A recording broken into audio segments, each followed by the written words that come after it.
ये सब बांग्लादेशी है, देश के रुपया में खाना खाएगा, कपड़ा देगा, ये दामाद है ये लोग। जल्दी जल्दी भागो। पश्चिम बंगाल में शुभेंदु अधिकारी की सत्ता संभालते ही भूचाल आ गया। हर तरफ घुसपैठियों मौलानाओं में हड़कंप मचा हुआ है। हमारे देश के लोगों का हक खाने वाले दूसरे देश के घुसपैठिए अब घसीटे जा रहे हैं। पूरे बंगाल में इस वक्त शुभेंदु नाम की आंधी ने घुसपैठियों की नींद हराम की हुई है। इसी बीच शुभेंदु अधिकारी ने एक ऐसा बयान दिया जिससे ममता बनर्जी को मिर्ची लग जाएगी, क्योंकि यह बयान उनके पसंदीदा घुसपैठियों के लिए दिया गया। शुभेंदु अधिकारी ने 1 मिनट में बंगाल की सीमा पर घुस आए बांग्लादेशी घुसपैठियों की कमर तोड़ दी है। बंगाल सीएम ने गरजते हुए कहा, ये कोई हमारे दामाद नहीं है जो इन्हें खाना, कपड़ा, दवाई देकर सरकारी खजाने का बोझ बढ़ाएंगे। जल्दी जल्दी भगाओ, वरना सरकार जो करना होगा करेगी। ये एक ललकार नहीं बल्कि सीधा अल्टीमेटम था और असर बांग्लादेश के मुस्लिम इलाकों और मौलवियों में हड़कंप मच गया। घुसपैठियों के ठिकाने पर खौफ का साया देखा जा रहा है। सीमा चेक पोस्ट पर वापसी की भीड़ लगी हुई है। शुभेंदु अधिकारी की भाजपा सरकार ने सत्ता संभालते ही डिटेक्ट, डिलीट, डिपोर्ट का त्रिशूल उठा लिया।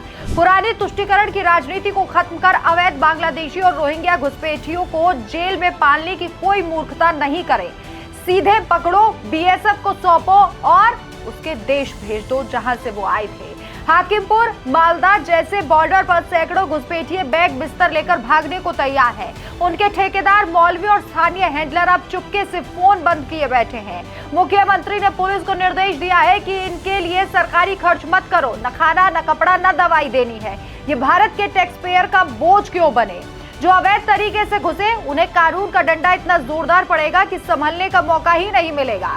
इमिग्रेशन एक्ट 2005 के तहत अब बिना वारंट के पकड़ने की ताकत पुलिस के पास है। मालदा में पहला होल्डिंग सेंटर सक्रिय हो चुका है, जहां सीसीटीवी और भारी सुरक्षा में दस्तावेजों की छानबीन चल रही है। सीएए वाले हिंदू सिख शरणार्थी सुरक्षित है, लेकिन आर्थिक घुसपैठियों का खेल अब खत्म हो गया है। यह अभियान सिर्फ बंगाल की सुरक्षा नहीं बल्कि पूरे देश की जनसंख्याइकी को बचाने की लड़ाई है। पहले की सरकार में बंगाल को जिहादी और घुसपैठियों का हेवन बना दिया गया था। वोट बैंक के लिए सीमा खुली रखी गई, लोकल लोगों की संस्कृति और रोजगार छीन लिया गया था। शुभेंदु सरकार अब उसी गद्दारी को उल्टा कर रही है। बीएसएफ के साथ समन्वय बढ़ाया गया, बॉर्डर फेसिंग तेज हुई। बांग्लादेशी मौलवियों और उनके एजेंट्स में घबराहट साफ दिख रही है। कुछ दिन पहले तक यहाँ आराम से वोट डाले जा रहे थे, राशन कार्ड बनवा रहे थे। अब ये लोग रातों रात गायब हो रहे हैं, उनके नेटवर्क पर दबिश पड़ रही है। शुभेंदु का ये रुख कट्टर राष्ट्रवाद का प्रतीक है कि ना कोई समझौता करेंगे घुसपैठियों के लिए और ना ही कोई नरमी भी दिखाएंगे। पहले देश और फिर उसके बाद सब कुछ। ये तो सिर्फ शुरुआत है। अगर बांग्लादेश अपने नागरिकों को वापस नहीं लेगा तो भारत के पास और भी कड़े कदम है। शुभेंदु अधिकारी ने जो चेतावनी दी है वो पूरे घुसपैठिया गिरोह को सुनाई दे रही है कि भाग जाओ जितना जल्दी हो सके, वरना जो होगा वो आपसे देखा नहीं जाएगा। क्योंकि अब बंगाल बदल रहा है और शुभेंदु अधिकारी साफ कर चुके हैं कि घुसपैठियों को नहीं बख्शा जाएगा।